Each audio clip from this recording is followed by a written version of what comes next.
আপনি চরমনাইয়ের পীর কত বড় বড় কথা বলেছেন যে আপনি বাংলাদেশের ভিতরে শরিয়া আইন বাস্তবায়ন করবেন, এই করবেন সেই করবেন, কত কিছু করবেন।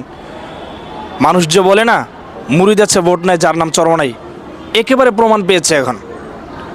আপনি আবার জামাত নিয়ে কথা বলেন, জামাতের বিরুদ্ধে কথা বলেন, অথচ আপনি নিজেই ব্যবসা প্রতিষ্ঠান খুলে বসেছেন, মুরিদের টাকা দিয়ে চলতেছেন, বিশাল বিশাল বাড়ি গাড়ি করেছেন, বউরে স্বর্ণ কিনে দিতেছেন, বিভিন্ন বিজনেস শুরু করে দিয়েছেন, ব্যবসা শুরু করে দিয়েছেন।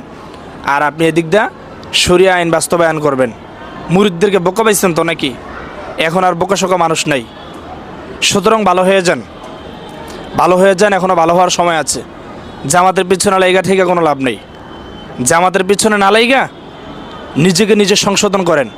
আপনারা যে মুরিদের টাকা পয়সা দিয়ে বিশাল অট্টালিকা করতেছেন, বাড়ি গাড়ি করতেছেন, এগুলো মানুষ এখন বুঝে গেছে। আপনাদেরকে মানুষ আর চায় না, মানুষ আর আপনাদেরকে সংসদে মসনদে দেখতে চায় না। সুতরাং ভালো হয়ে যান, সময় আছে। আপনারা শরিয়া আইন বাস্তবায়ন করেন বিএনপির সাথে জোটে যায় নাকি?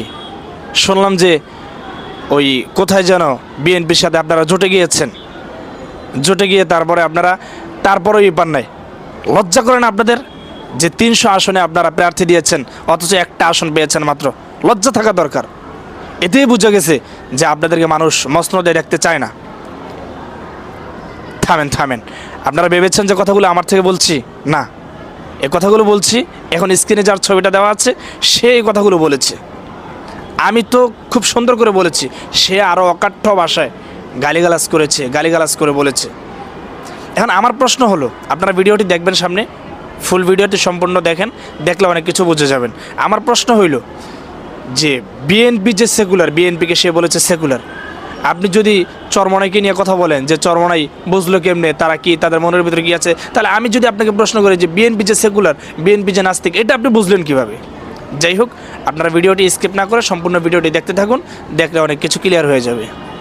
আপনারা স্ক্রিনে যে লোকটিকে দেখতেছেন 2026 সাল 1-2-3 এপ্রিল যে মাহফিলটি হয়েছে, চরমনাইয়ের পীর সাহেব নাকি সেখানে জামাতকে কটাক্ষ করে কথা বলেছে, তাদের দলকে কটাক্ষ করে কথা বলেছে, তাদেরকে মানুষের মাঝে ভুল প্রমাণ করার চেষ্টা করেছে। আপনারা যারা চরমনাই গিয়েছেন সবাই জানেন যে সেখানে কি কথা হয়েছিল অথবা কি কথা হয়েছে।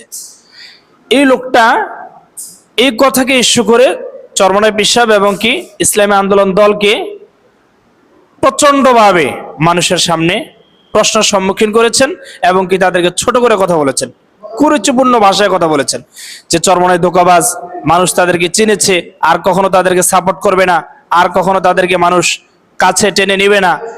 এরকম ভাবে বিভিন্ন ভাবে চরমনাই দলকে কটাক্ষ করে কথা বলেছে এবং